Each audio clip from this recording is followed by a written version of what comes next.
ಗೃಹಲಕ್ಷ್ಮಿ ಯೋಜನೆ ಬಹುಶಃ ಉಪಚುನಾವಣೆ ಅಂದ್ರೆ ಚನ್ನಪಟ್ಟಣ, ಸಂಡೂರು ಮತ್ತೆ ಶಿಗ್ಗಾವಿ ಏನು ಉಪಚುನಾವಣೆಗಳು ನಡೀತು, ಆ ಉಪಚುನಾವಣೆಗೆ ಮಾತ್ರ 4 ತಿಂಗಳು ಗೃಹಲಕ್ಷ್ಮಿ ಯೋಜನೆಯನ್ನ ಹಿಡ್ಕೊಂಡು ಹಣ ಕೊನೆಯ ಹಂತದಲ್ಲಿ ಬಹುಶಃ ಎಲೆಕ್ಷನ್ ಕಮಿಷನ್ ಯಾಕೆ ಇದ್ರ ಬಗ್ಗೆ ಮಾತನಾಡಲಿಲ್ಲ ಅಂತಕ್ಕಂಥದ್ದು ಕೂಡ ನನಗೂ ಬಹಳ ಆಶ್ಚರ್ಯ ತಂದುಕೊಟ್ಟಿದೆ.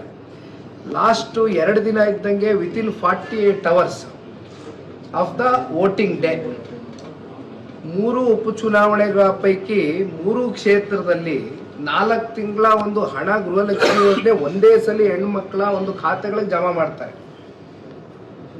ಈಗ ಮತ್ತೆ ಒಂದು 4-5 ದಿನದಿಂದ ತೋರಿಸ್ತಾ ಇದ್ದೀರಿ from past 4 to 5 months Gruhalakshmi ಯೋಜನೆ ಯಾರಿಗೂ ಕೂಡ ಮುಟ್ಟಿಲ್ಲ, ತಲುಪಿಲ್ಲ ಈ ನಾಡಿನ ಹೆಣ್ಮಕ್ಳಿಗೆ ಅಂತಕ್ಕಂಥದ್ದು. ಅಷ್ಟೇ ಅಲ್ಲ, ಬೆಳಗ್ಗೆ ನಾನು ಕನ್ನಡಪ್ರಭ ಪತ್ರಿಕೆ ಓದ್ತಾ ಇದ್ದೆ, ಗೃಹ ಜ್ಯೋತಿ ಯೋಜನೆ ಇವತ್ತು ಬೇಸಿಗೆಗಾಲ ಪ್ರಾರಂಭ ಆಗಿದೆ.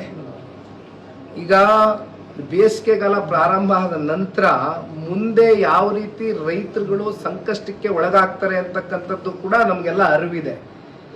ಈಗ ಹೊಸದಾಗಿ ರಾಜ್ಯ ಸರ್ಕಾರ ಬಹುಶಃ KERCಗೆ ಈಗಾಗಲೇ ಕೂತ್ಕೊಂಡು ಮಾತಾಡಿ ಒಂದು ಡೈರೆಕ್ಷನ್ಸ್ ಕೊಡ್ಲಿಕ್ಕಿದೆ. ಮುಂಚಿತವಾಗೇನೆ ಗೃಹ ಜ್ಯೋತಿಗೆ ಇವತ್ತು ನಮ್ಮಿಂದ ಗ್ರಾಹಕರಿಂದ ದುಡ್ಡನ್ನ ಕಿತ್ಕೊಳ್ತಕ್ಕಂಥ ಒಂದು ಕಾರ್ಯಕ್ರಮ ಕೂಡ ಬಹುಶಃ ಅತಿ ಶೀಘ್ರದಲ್ಲೇ ಪ್ರಾರಂಭ ಆಗುತ್ತೆ. ಇವೆಲ್ಲವನ್ನ ಕೂಡ ಇವತ್ತು ರಾಜ್ಯದ ಜನತೆ ಬಹಳ ಸೂಕ್ಷ್ಮವಾಗಿ ಗಮನಿಸ್ತಾ ಇದ್ದಾರೆ. ಕಳೆದ ಉಪಚುನಾವಣೆ, ಯಾಕೆಂದ್ರೆ ಉಪಚುನಾವಣೆಗಳು ನಡೀತಕ್ಕಂಥದ್ದು ಒಂದು ಅಧಿಕಾರ, ಒಂದು ಹಣಬಲ, ಒಂದು ತೋಳ್ಬಲ ಅಷ್ಟೇ ಅಲ್ಲ, ಸರ್ಕಾರದ ಒಂದು ಸಂಪೂರ್ಣ ಇವತ್ತು ಇರ್ತಕ್ಕಂಥ ಏನು ರಾಜ್ಯದ ಜನತೆಯ ಒಂದು ಸಂಪತ್ತನ್ನ ಕೇವಲ ಅವರು ಚುನಾವಣೆಗೆ ಉಪಯೋಗ ಮಾಡಿಕೊಂಡಿರ್ತಕ್ಕಂಥದ್ದು ಕೂಡ ನಾವು ನೋಡಿದ್ದೀವಿ. ಬಹುಶಃ ನೆಕ್ಸ್ಟ್ ZPTP ಚುನಾವಣೆ ಅನೌನ್ಸ್ ಯಾವಾಗ ಡೇಟ್ ಆಗುತ್ತೆ ಅದಕ್ಕಿಂತ ಮುಂಚಿತವಾಗಿ ಗೃಹಲಕ್ಷ್ಮಿ ಯೋಜನೆ ಕೂಡ ಬಹುಶಃ ಪೂರೈಸಬಹುದು ಅಂತಕ್ಕಂಥದ್ದು ನಾವು ಅನ್ಕೊಂಡಿದೀವಿ ಈ ಹಿಂದೆ ನಡೆದಿರ್ತಕ್ಕಂಥ ಇವೆಲ್ಲ ಘಟನೆಗಳು ನೋಡಿದಾಗ.